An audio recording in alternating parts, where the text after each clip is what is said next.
বিসমিল্লাহির রহমানির রহিম। দেশ ও দেশের বাহিরে থেকে যারা আমাকে দেখছেন সকলকে আন্তরিক মোবারকবাদ। আসসালামু আলাইকুম রহমতুল্লাহি ওয়া বারাকাতুহু।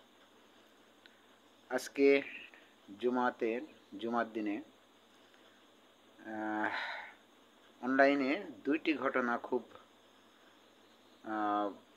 ভালোভাবে প্রচার হয়েছে এবং সারা দেশে তোলপাড় সৃষ্টি করেছে। তার মধ্যে একটি হলো এই বাংলাদেশ স্বাধীনতার পর থেকে আজ পর্যন্ত এই বাইতুল মোকাররম জামে মসজিদকে কলঙ্কিত করা হয়েছে এবং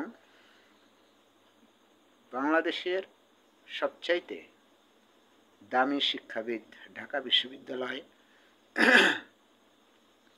সেই ঢাকা বিশ্ববিদ্যালয়কে কলঙ্কিত করা হয়েছে। এই দুইটি যে ঘটনা, যে বাইতুল মোকাররম মসজিদ জাতীয় মসজিদ বাংলাদেশের এবং বাংলাদেশের সর্বোচ্চ বিদ্যাপীঠ ঢাকা বিশ্ববিদ্যালয়, এই দুইটিকে কলঙ্কিত করা হয়েছে এবং আপনারা হয়তো সবাই এই নিউজটা আগেই পেয়ে গেছেন। তো বাইতুল মোকাররমের মুফতি রুহুল আমিন যে একজন বিতর্কিত মুফতি, আমরা জানি না যে সে কীভাবে মুফতি হয়েছে। তো বিগত শেখ হাসিনার সরকার তাকে নিয়োগ দিয়েছিল এবং যে হয়তো দেখা যাচ্ছে শেখ হাসিনার তেল মারার কারণে সে হয়তো এই ইমামতির পদটা পেয়েছিল। তো অনেক আলেম ওলামা এর বিরুদ্ধে বিভিন্ন সময়ে বিভিন্ন কথাবার্তা বলেছেন যে এই লোকটি, যে বাংলাদেশে যতগুলো শয়তান আছে, এই শয়তান যে ডিউটি করে বাংলাদেশের সীমানার মধ্যে, তো সেই শয়তানের বন্ধু থাকে। এই বন্ধু হিসেবে বাংলাদেশের বাইতুল মোকাররমের যে এই সাবেক খতিব রুহুল আমিন, এর উপর কিছুটা দায়িত্ব এই শয়তান দিয়ে গেছিল। শয়তান এই রুহুল আমিনের উপর দায়িত্ব দিয়ে শয়তান হয়তো দেখা যাচ্ছে যে ফিলিস্তিনের দিকে যে তার ডিউটি করছিল। এই বদমাশ সেখান থেকে আল্লাহ এবং আল্লাহ রসুলের দিন প্রচার বাদ দিয়ে সে শেখ হাসিনা এবং বঙ্গবন্ধুর দিন প্রচার করত এবং একটা সময়ে সে বলেছিল যে বঙ্গবন্ধুর নামে খুতবা দিতে হবে, এমন কোথাও সে বলেছে। তো আজকে যে তিনি প্রায় 500-600 ছাত্র বা ছাত্রলীগ বা যে নামেই বলেন আপনারা, এই লোকগুলো যে নিয়ে সে মসজিদ দখল করতে গিয়েছিল ঢাকা বাইতুল মোকাররমের সাধারণ মুসল্লিদের উপর যে একটা আক্রমণ হয়েছে, এই লোকগুলো কারা? এই লোকগুলো আপনারা বুঝতে পারবেন, আপনাদের যদিও মনে আছে, সেটা হলো যে 5 মে হেফাজতের ইসলাম যে আন্দোলন করেছিল শাপলা চত্বরে, তাদেরকে যখন বিতাড়িত করতে চেয়েছিল সেই সরকার, তখন ঢাকা শহরে পাঞ্জাবি এবং টুপির অভাব পড়ে গিয়েছিল। এই সাদা পাঞ্জাবি আর টুপির এরা ক্রয় করে, হাজার হাজার টুপি ক্রয় করে, পাঞ্জাবি ক্রয় করে এই ছাত্রলীগ বা অনৈতিক উদ্দেশ্যে যারা ঘুরে বেড়ায়, তাদেরকে এই টুপি এবং পাঞ্জাবি পরে হেফাজতে কর্মীর মধ্যে ঢুকে দেওয়া হয়েছিল এবং যারা নিজেদের মধ্যে ঢুকে পড়ে যারা পরবর্তীতে এই শাপলা চত্বরের গণহত্যায় অংশগ্রহণ করেছিল। এমন ঘটনা বহু জনার থেকে আমি শুনেছি যে যারা ওই শাপলা চত্বরে অংশগ্রহণ করেছিল, যে জীবনেও নামাজ পড়তো না, গাঁজা খাইতো বা এলাকাতে পাতি নেতার সাথে চামচামি করতো, তারা 2000, 4000, 5000 কি 200-500 টাকা নিয়ে এই টুপি এবং পাঞ্জাবি পরেই তারা হেফাজতের কর্মীদের মাঝখানে ঢুকে পড়েছিল, যার কারণে হেফাজতেরা ঢাকা ছাড়তে বাধ্য হয়েছিল। তো আমি এই শয়তানের কথা বলছি যে রুহুল আমিন এবং আরেকটা শয়তান আছে বাংলাদেশে, পাকা শয়তান। সে শয়তান হলো শোলাকিয়া মসজিদের ইমাম, শোলাকিয়া ঈদগাহের ইমাম ছিল ফরিদুদ্দিন মাসুদ।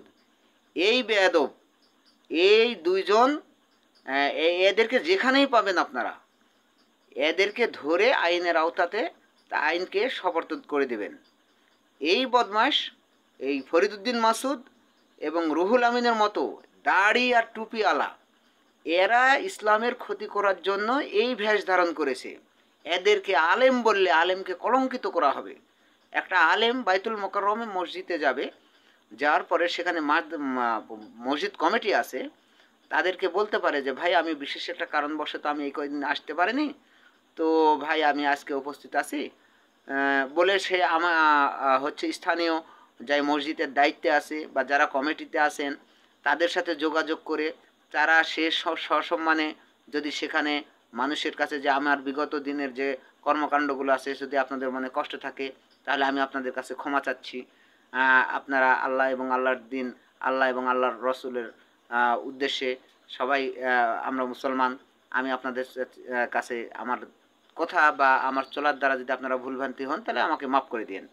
এমন একটা আর্জি করে সে যদি বহালতে আবার ইমামে বাইতুল মোকাররমে যদি জয়েন করতে পারতো স্থানীয় লোকজনে ম্যানেজ করে, তাহলে আমরাই তো তার মান সম্মানটা ঠিক থাকতো। আমার এক বন্ধু লেখাপড়ার সময় মোটামুটি আজ থেকে 5-7 বছর আগে বলেছিল, যদিও হয়তো আওয়ামী লীগ ভাইয়েরা আমাকে খারাপ মনে করবেন, আমি কাউকে উদ্দেশ্য করে বলছি না, যে আমার এক বন্ধু বলেছিল এই শালা তুই মানুষ না আওয়ামী লীগ। তো সে হাসতে হাসতেই কথাটা বলেছিল যে তুই মানুষ না আওয়ামী লীগ। এখন আপনি বলেন যে সে যে মুফতি, রুহুল আমিন যে একজন মুফতি দাড়ি টুপিওয়ালা লোক, এটা শয়তান, পাকা শয়তান। এই শয়তান সে যদি নিম্নতম মানুষের আল্লাহ এবং আল্লাহ রাসূলের করে ভয় থাকতো তাহলে আজকে চর দখল করার মতো, জমি দখল করার মতো সে যে মসজিদ দখল করতে পারতো না। বলেন এ তো এই কি মানুষ? এই কি মানুষ যে একটা জাতীয় মসজিদের মতো একটা গুরুত্বপূর্ণ জায়গাতে সে তার লোকজনদের দলবল্লী অস্ত্রসজ্জায় নিয়ে যেতে সাধারণ মুসল্লিদের আক্রমণ করে সে কি জমি দখল করতে গেছে সেখানে? আর আপনারা ঢাকা শহরে এত লোকজন থাকতে তাকে গ্রেপ্তার করে বা তাকে ধরে আইনের আওতা দিতে পারেননি, এটা কেমন কথা হলো? এই দাড়ি টুপিওয়ালা যারা এর সাথে সঙ্গে গেছিল আজকে ওই একই ঘটনা হেফাজতের ওই ঘটনার মতো হয়েছে, তাদেরকে টুপি পাঞ্জাবি পরে এই রুহুল আমিন তাদেরকে নিয়ে যাওয়া হয়েছে। এদের উদ্দেশ্য বর্তমান সরকারকে বিপদে ফেলা। আরেকটা ঘটনা ঘটেছে, সেটা হলো ঢাকা বিশ্ববিদ্যালয়ে আপনারা জানেন তোফাজ্জল নামের একটা অ্যাবনর্মাল একটা ছেলে, সে একটা অসহায় ছেলে বলবো, আমি গতদিনও তার ভিডিও করেছি তাকে নিয়ে, যে তার সাথে যে ব্যবহার করে হয়েছে পৃথিবীতে আসলে এরকম কোনো মানুষ, সভ্য মানুষ কখনো এরকম আরেকটা মানুষের সাথে এরকম ব্যবহার করতে পারে না। তো এই তোফাজ্জল ভাইকে যারা চোর সন্দেহে মেরেছেন বা যা মারারও একটা সিস্টেম আছে, একটা মানুষকে আরেকটা মানুষ মারবে তার একটা সিস্টেম আছে, তার একটা রুলস আছে, যে তাকে যেভাবে মারা হয়েছে তার মার দেখে আমার এই বিগত 15 বছরের যে মারগুলো হয়েছে বিভিন্ন জায়গাতে ছাত্রদল ছাত্র শিবির ধরে ধরে যেভাবে মারত তাকে সেইভাবেই মারা হয়েছে। এবং তাকে হাত আপনার পাকার সাথে রেখে তার উপর লাশ করা হচ্ছে, তার হাতে তার বেঁধে টানাটানি করছে, এরকম একটা নিকৃষ্ট ধরনের এইসব পশু। এরা কি বললাম আমি প্রথমে, এরা যে মানুষ নয়, এরা আওয়ামী লীগ। এরা মানুষ নয়, কোনো বিবেকবান মানুষ কোনোদিন আরেকটা মানুষকে এভাবে পিটতে পারে না, মারতে পারে না। এখানেও দেখেন নেতৃত্ব দিয়েছে এই জালাল নামের এক ছাত্রলীগ নেতা। আমি আপনাদের বলবো ভাই, আপনারা দল করেন, পার্টি করেন, যে যা করেন, সব শেষে এসে আমরা কিন্তু একজন মানুষ। একটা কথা বিবেকের তাড়না, মানে বিবেক দিয়ে চিন্তা করে দেখুন যে আমরা কিন্তু মানুষ। মানুষ কাকে বলা হয়? যার মান আছে এবং হুঁশ আছে। মান হুঁশ থাকলে গেছেন আপনি মানুষ। আপনি যদি মানুষ হন তাহলে গেছেন আপনার জন্য দল, রাজনীতি, দেশ, ছাত্র, ইমাম, মুয়াজ্জিন এসব মানুষের জন্য। আগে মানুষ হন, মানুষ হতে হবে আমাদেরকে। তো আমি প্রশাসন এবং বর্তমান যারা উপদেষ্টা আছেন তাদেরকে বলবো আপনারা দেশ চালাচ্ছেন না গ্রামীণ ব্যাংক চালাচ্ছেন? আপনারা কঠোর না হলে এই অরাজকতা থামবে কোথায়? বিশ্ববিদ্যালয় প্রশাসন যেখানে ঘন্টার পর ঘন্টা তাকে ঘরের মধ্যে অত্যাচার করা হলো এই তোফাজ্জলকে, বিশ্ববিদ্যালয় প্রশাসন করে কি? আর এসব প্রশাসন রাখেন কেন? আপনারা আপনারা দেখতে পারেন না? খোঁজ নিয়ে জানতে পারেন না যে একটা হলের মধ্যে একটা ছাত্রকে ঘন্টার পর ঘন্টা আটকিয়ে খাওয়া দাওয়া করে তাকে টর্চার করে মারা হয়েছে, সেখানে প্রশাসন গিয়েছিল কোথায়? বিশ্ববিদ্যালয় কর্তৃপক্ষ গিয়েছিল কোথায়? সুতরাং এর সুষ্ঠু বিচার এবং তদন্ত দাবি করছি আমি, এবং এর সাথে যারা জড়িত প্রত্যেককে ফাঁসির দড়ি দিতে হবে, ফাঁসি দিতে হবে।